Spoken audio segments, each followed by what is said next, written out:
Om Namo Bhagavate Vasudevaya. Om Namo Bhagavate Vasudevaya. Om Namo Bhagavate Vasudevaya. Narayanam Namaskritya Naram Chaiva Narottamam Devim Saraswatim Vyasam Tato Jayam Mudiraye.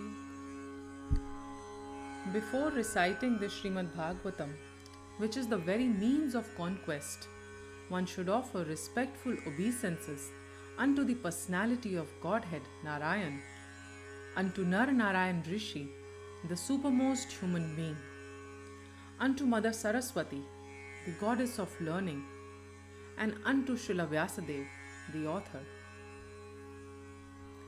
Nashtaprayeshu abhadreshu nityam bhagavata sevaya bhagavate uttam shloke bhaktir bhavati naishtiki.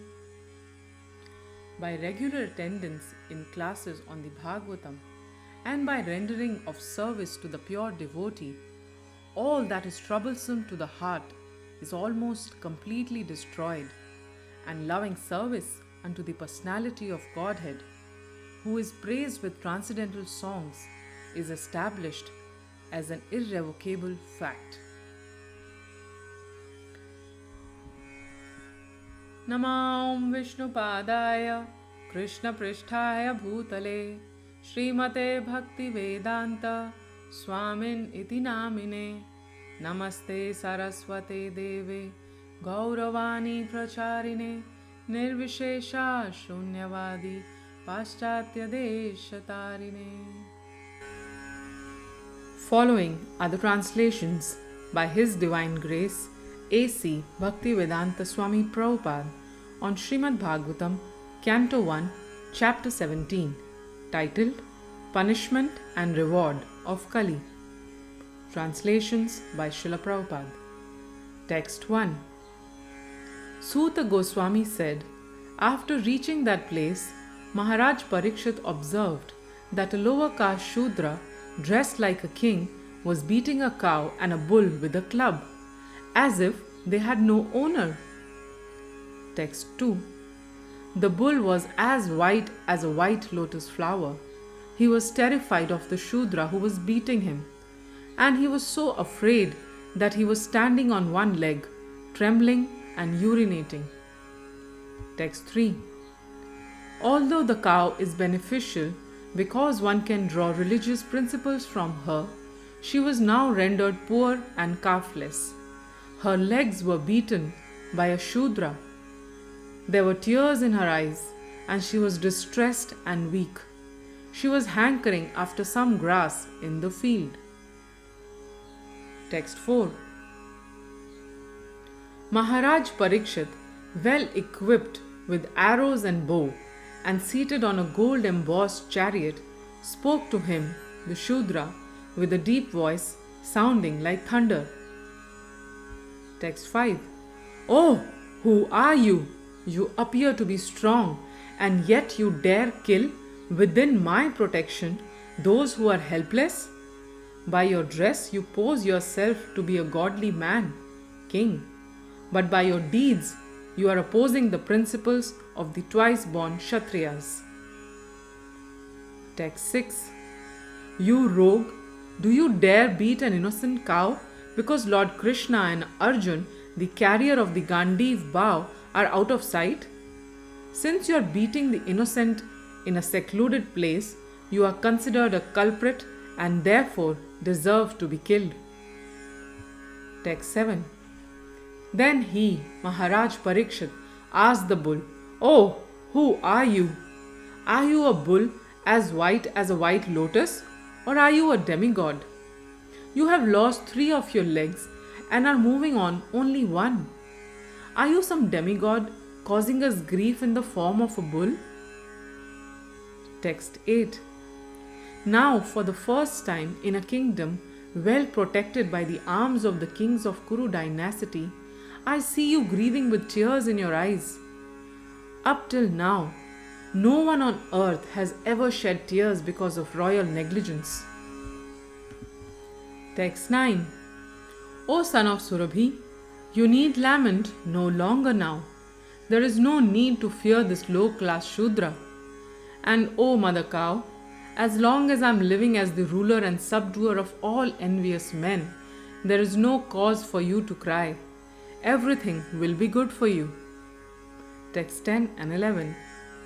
O chaste one, the king's good name, duration of life, and good rebirth vanish when all kinds of living beings are terrified by miscreants in his kingdom. It is certainly the prime duty of the king to subdue first the sufferings of those who suffer. Therefore, I must kill this most wretched man because he is violent against other living beings. Text 12. He, Maharaj Parikshit, repeatedly addressed and questioned the bull thus: O son of Surabhi, who has cut off your 3 legs? In the state of the kings who are obedient to the laws of the Supreme Personality of Godhead Krishna, there is no one as unhappy as you. Text 13. O bull, you are offenseless and thoroughly honest. Therefore I wish all good to you. Please tell me of the perpetrator of these mutilations, which blacken the reputation of the sons of Pritha. Text 14. Whoever causes offenseless living beings to suffer must fear me anywhere and everywhere in the world. By curbing dishonest miscreants, one automatically benefits the offenseless. Text 15. An upstart living being who commits offenses by torturing those who are offenseless shall be directly uprooted by me, even though he be a denizen of heaven with armor and decorations. Text 16. The supreme duty of the ruling king is to give all protection to law-abiding persons and to chastise those who stray from the ordinances of the scriptures in ordinary times when there is no emergency. Text 17. The personality of religion said, "These words just spoken by you befit a person of the Pandav dynasty." Captivated by the devotional qualities of the Pandavas, even Lord Krishna, the personality of Godhead, performed duties as a messenger. Text 18. O greatest among human beings, it is very difficult to ascertain the particular miscreant who has caused our sufferings, because we are bewildered by all the different opinions of theoretical philosophers.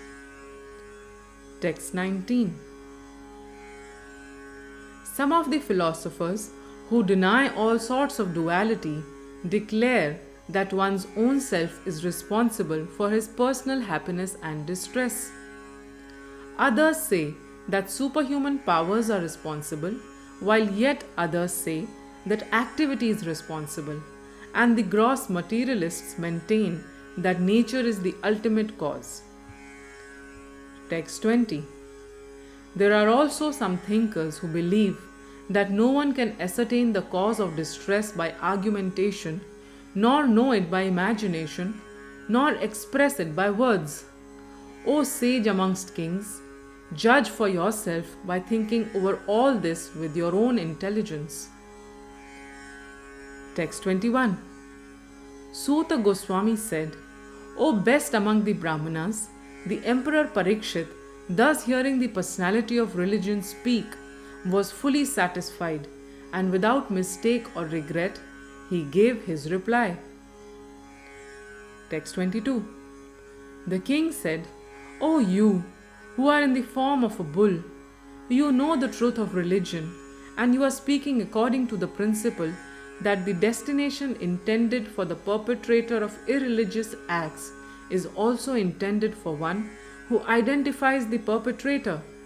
You are no other than the personality of religion. Text 23. Thus it is concluded that the Lord's energies are inconceivable. No one can estimate them by mental speculation or by word jugglery. Text 24. In the age of Satya, truthfulness, your 4 legs were established by the 4 principles of austerity, cleanliness, mercy, and truthfulness. But it appears that 3 of your legs are broken due to rampant irreligion in the form of pride, lust for women, and intoxication. Text 25. You are now standing on 1 leg only, which is your truthfulness, and you are somehow or other hobbling along. But quarrel personified Kali, flourishing by deceit, is also trying to destroy that leg. Text 26. The burden of the earth was certainly diminished by the personality of Godhead, and by others as well.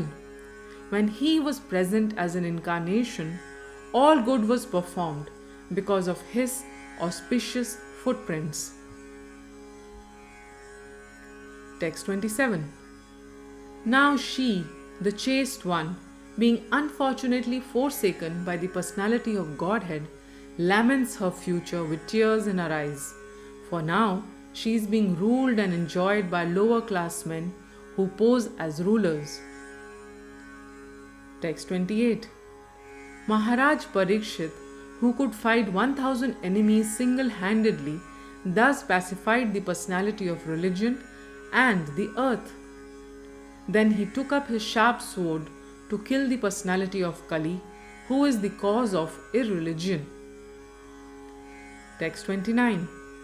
When the personality of Kali understood that the king was willing to kill him, he at once abandoned the dress of a king and, under pressure of fear, completely surrendered to him, bowing his head. Text 30. Maharaj Parikshit, who was qualified to accept surrender and worthy of being sung in history, did not kill the poor surrendered and fallen Kali, but smiled compassionately, for he was kind to the poor. Text 31. The king thus said, "We have inherited the fame of Arjuna. Therefore, since you have surrendered yourself with folded hands, you need not fear for your life. But you cannot remain in my kingdom, for you are the friend of irreligion." Text 32. If the personality of Kali, irreligion, is allowed to act as a man-god or an executive head, certainly irreligious principles like greed, falsehood, robbery, incivility, treachery, misfortune, cheating, quarrel, and vanity will abound. Text 33. Therefore, O friend of irreligion, you do not deserve to remain in a place where experts perform sacrifices according to truth and religious principles for the satisfaction of the Supreme Personality of Godhead. Text 34. In all sacrificial ceremonies, although sometimes a demigod is worshipped, the Supreme Lord, Personality of Godhead, is worshipped because He is the supersoul of everyone and exists both inside and outside like the air. Thus it is He only who awards all welfare to the worshipper. Text 35. Sri Suta Goswami said, the personality of Kali, thus being ordered by Maharaj Parikshit, began to tremble in fear. Seeing the king before him like Yamaraj, ready to kill him, Kali spoke to the king as follows. Text 36. O your majesty, though I may live anywhere and everywhere under your order, I shall but see you with bow and arrows wherever I look. Text 37.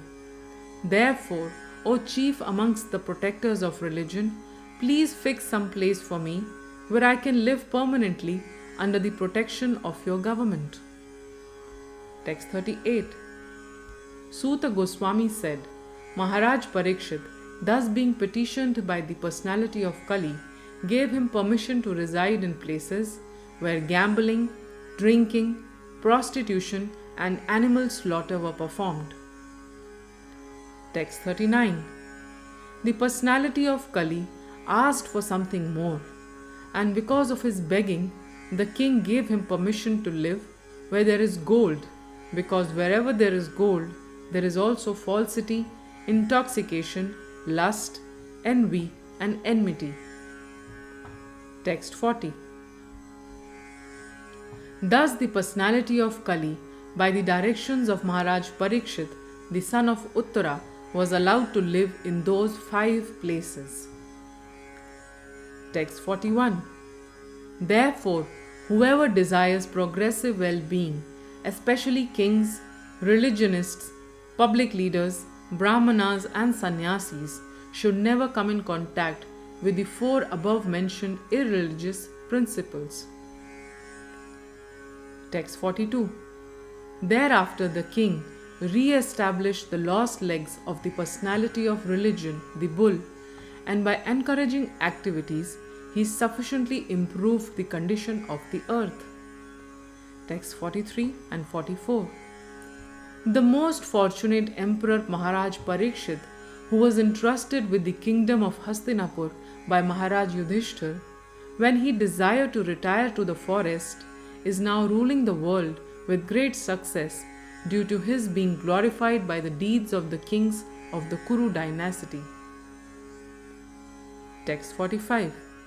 Maharaj Parikshit, the son of Abhimanyu, is so experienced that by dint of his expert administration and patronage, it has been possible for you to perform a sacrifice such as this. Grantraj Srimad Bhagavatam ki jai, Srila Prabhupada ki jai.